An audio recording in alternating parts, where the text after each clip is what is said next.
Hello everyone, welcome back to a new tutorial about real business cycle models. My name is Juan and today we are going to be covering the household's maximization problem. Recall that there's a first tutorial that I have discussed what are real business cycle models. We have introduced the agents and how they interact each other to achieve the general equilibrium. So in this tutorial we're going to be discussing the utility function of the households, and we're going to be solving the utility problem that the families are facing. There is a link in the description of this video where you can get access to the material. You can buy the stata.do file along with the slides and also a paper that I wrote with the details. And also you will be able to find my website where you will be able to find further details about the layout of this course that I'm going through now. So let's start then with what are we going to be taking a look at today. So as an overview, the following topics will be discussed. We're going to talk about the role of the households in the economy. We're going to go through the household's utility function and what is the budget constraint. And finally, we're going to be solving the maximization problem. So what is the role of the what's the role of the households in the economy? In our economy, the households are infinitely living agents. We can think about this as families.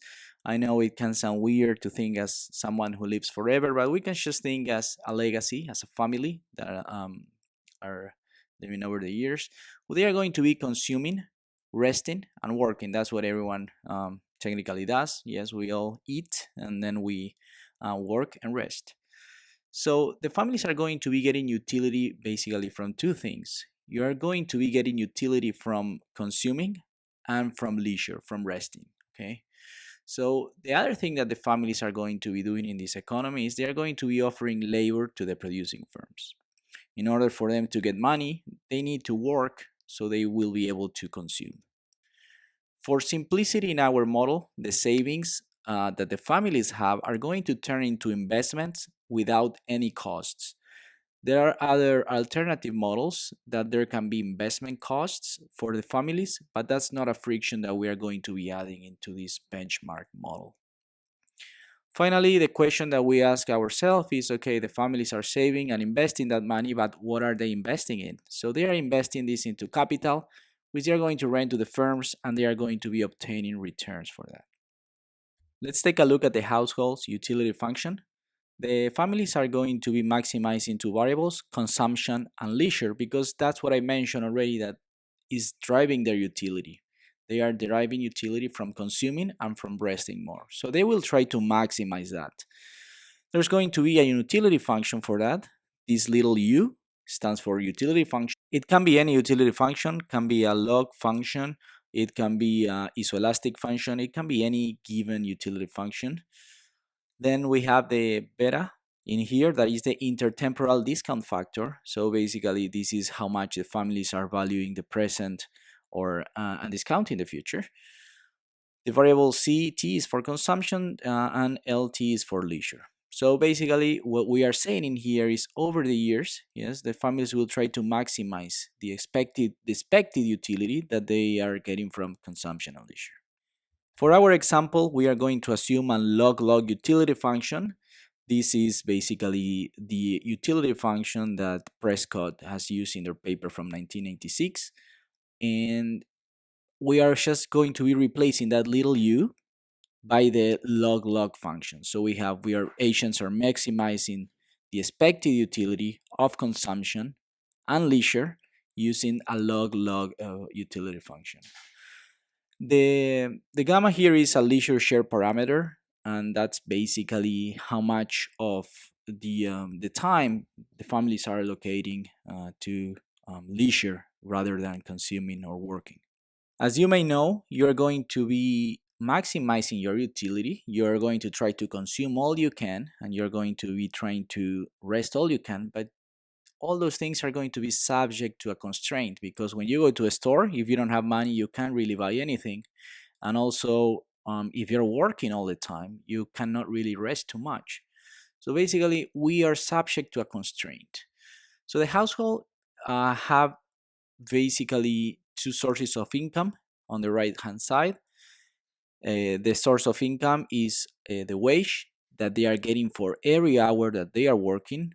And also remember that the families are investing into capital. So for each capital that they have and rent it to the firms, they are going to be getting some returns.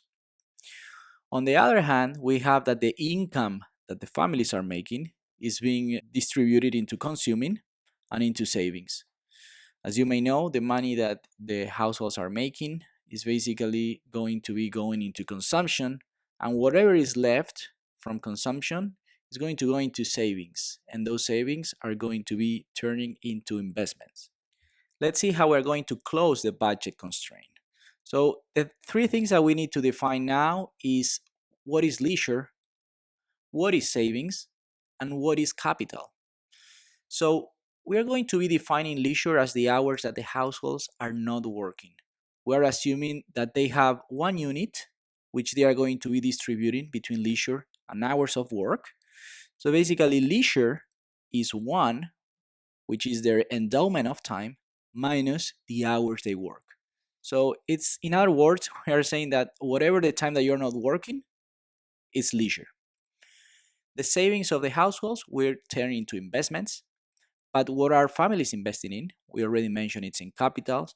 We assume that for simplicity, the savings, are going to turn into investments without any cost. So this relationship is true. Savings is equal to investment. And the last thing that we need to talk about is how does the capital that the families are investing, how does it evolve over time? So we have that the capital tomorrow is going to depend on the investment that we are making today times the capital that we have today minus the capital depreciation. So tomorrow, we're going to have a capital equal to whatever we're investing today. If we increase our investment, capital tomorrow will increase. And then minus the depreciation of the capital, right? So all we have to do then is plug the equation number 3 and plug equation number 4 into equation number 2, which is appearing here now in the screen. And you're going to get to the budget constraint of the households. So this is basically the budget constraint of the families. All you need to do is to distribute terms, and you're going to take as a common denominator the capital. You will be able to match terms like this. And now let's take a look at the maximization problem. We already have what's the utility function they are maximizing. We already have the budget constraint that the utility is subject to, and we can solve this maximization problem through the Lagrangian method.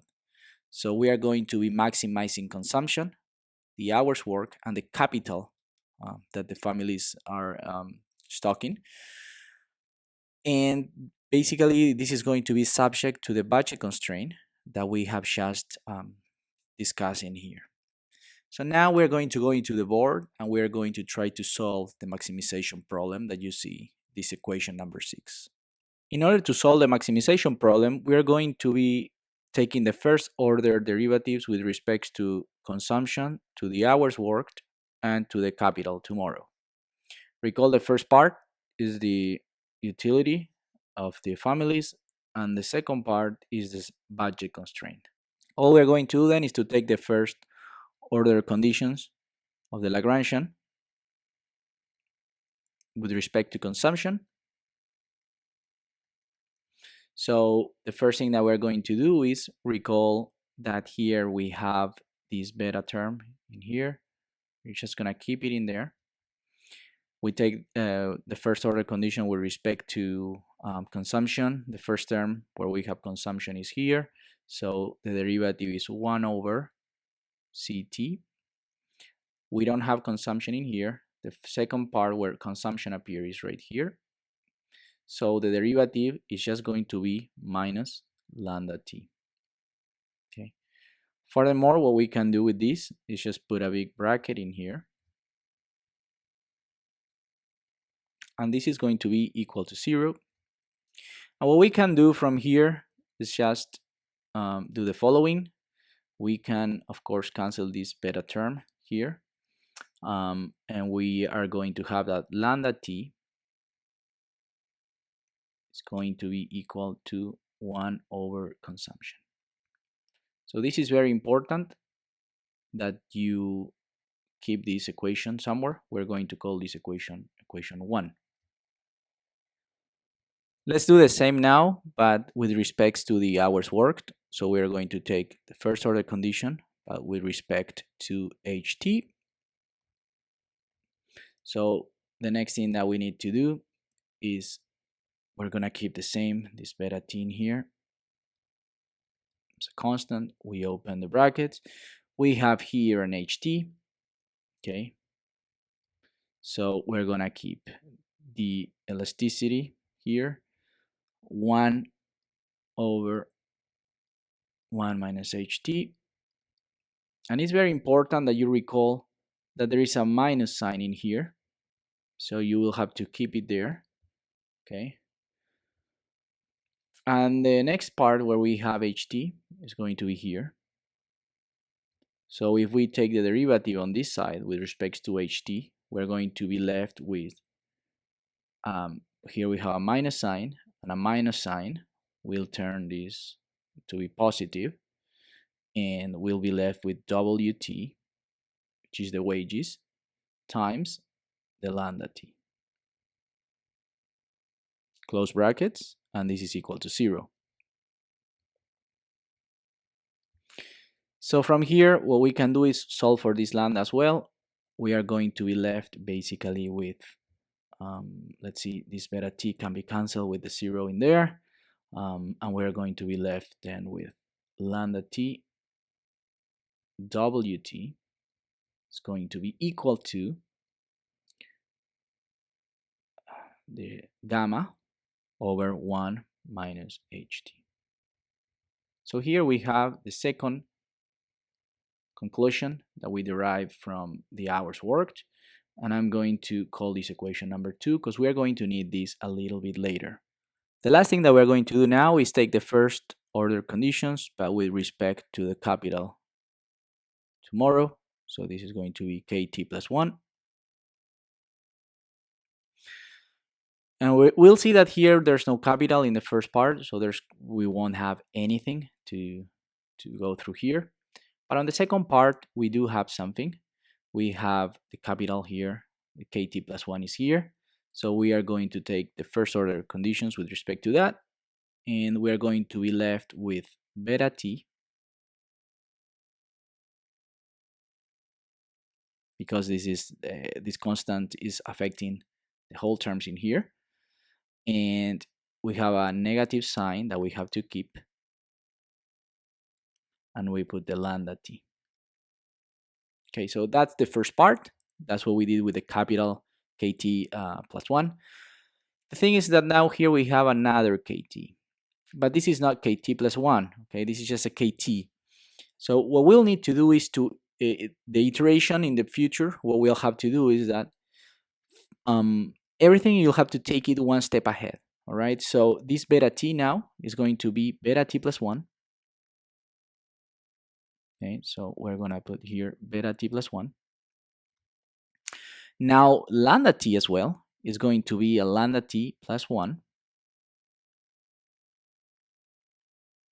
Okay, we are going to be then taking these things that are in brackets in here. We have that minus a minus term in here. I'm going to make the circle in here. This minus term with this minus term is going to make this term positive. And we're going to open brackets, and we are left with 1 plus this rt, because we are taking one step ahead of everything, will be rt plus 1. Okay, and then we have the depreciation rate. So basically, this is the first conclusions that we're going to derive from here, and we are going to be left with the following. Let's see if we can solve it here. I don't have too much space, but we're going to do the following.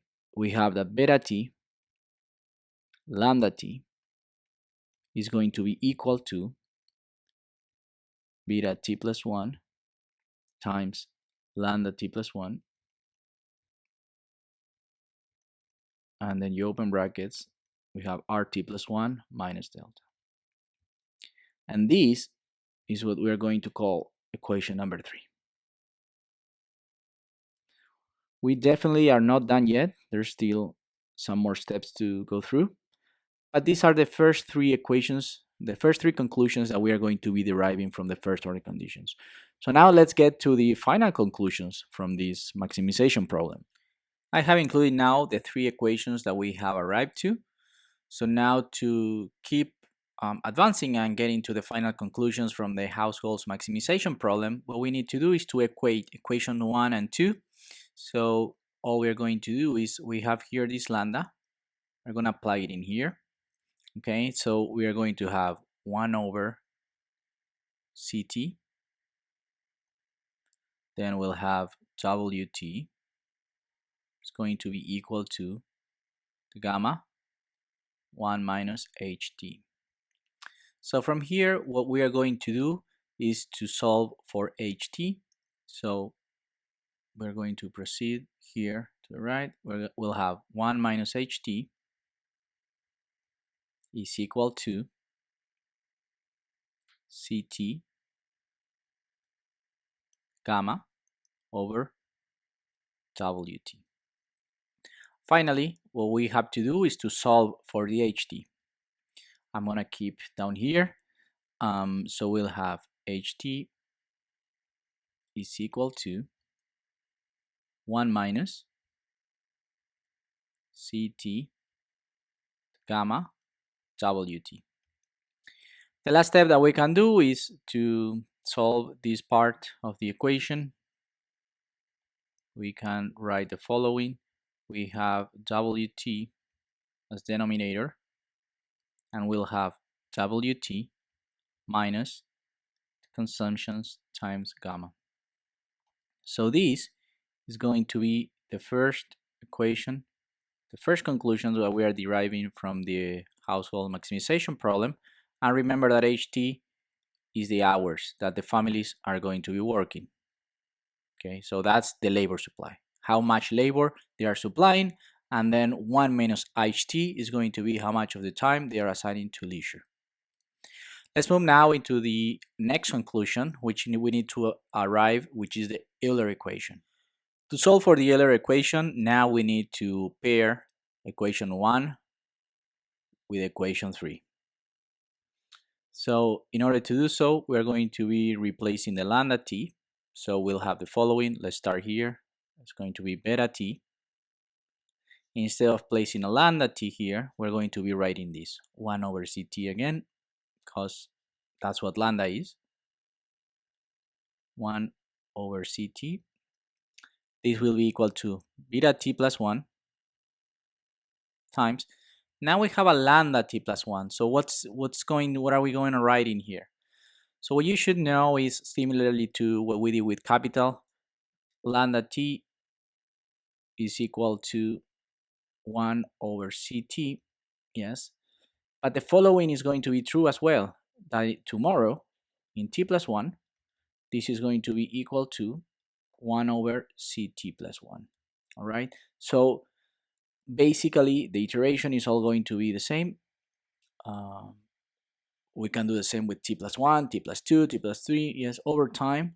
Yes, this is the way it's going to be evolving the variable, and this is going to be true for every t. So now we are in a condition to plug this lambda t plus 1 in here.